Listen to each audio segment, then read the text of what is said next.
This is the Prince of Wales, which is intermediate men's quads, and it's London Rowing Club and Nottingham University. London in the yellow Empacher German boat on the left of the picture, and Nottingham University in the white Italian boat, I think, on this side of the picture. And here we go.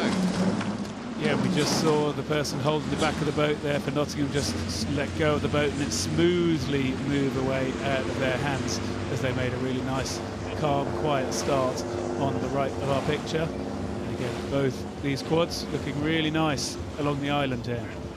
Well, so it could be a tight race. They've gone off both cleanly and competently, haven't they? Looking alongside the two crews there, Nottingham University.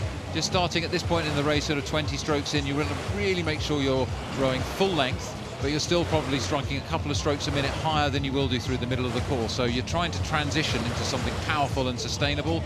And as we join them through the middle of the course, that's exactly what these both crews, you can see the contrast. We're back live, and you can see the contrast now as they're into a lower rate of striking. And we can see just the flag goes down, the yellow flag goes down, and the station marker goes up, showing the umpires launch the number 1, which is to denote that the crew in lane 1, that's the London Rowing Club, are leading.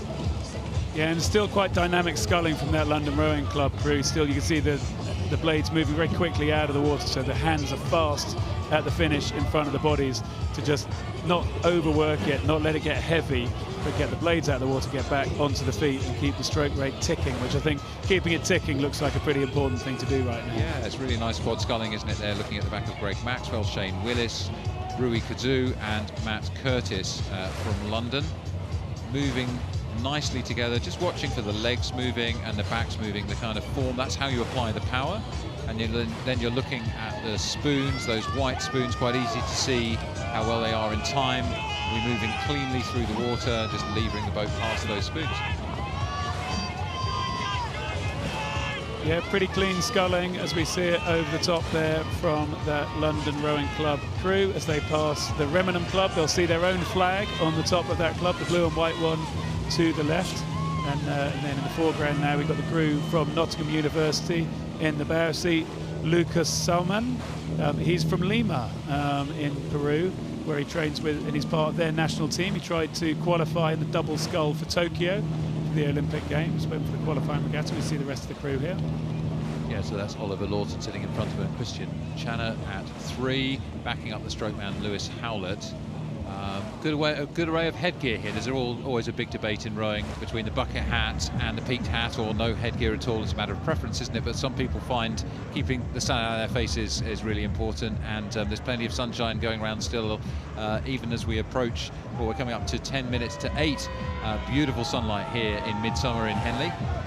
And London Rowing Club are now enjoying the last few hundred metres of the 2,112 metre Henley course. Unique distance we have here as they come through into the stewards enclosure. We can see people enjoying London Rowing Club and enjoying one of the last races of the day as London and Nottingham pass along into the final section of the course, which is where the enclosures are. More and more spectators here.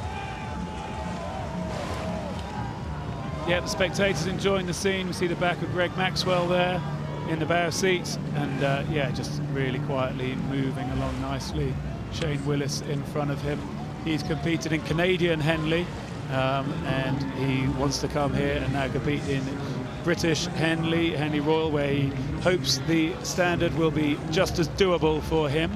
And then in front of him, Rui Kazoo, and then in front of him, Matt Curtis, who says he needs to keep making sure he tapes his back up to make sure he's all held together and ready to get out on the water and race on the course. He'll be pleased there's no big headwind now. Well, that's determination for you. Held together with sticky tape, but still determined to race the Henley Royal Regatta track. I'm sure is a bit stronger than he suggests in his biography. So London Rowing Club coming through the enclosures as the penultimate race of the day here on Thursday at Henley Regatta. Nice scull from them. And they are looking behind them at the view of Nottingham University, still attacking right the way through to the line as London ease their way into tomorrow's round of racing.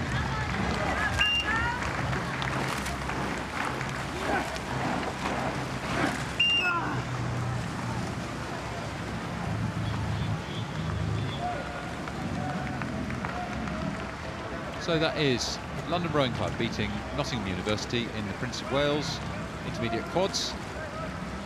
Crews congratulated each other. Exhaustion on the faces of the young men from Nottingham University, and London scull into another round.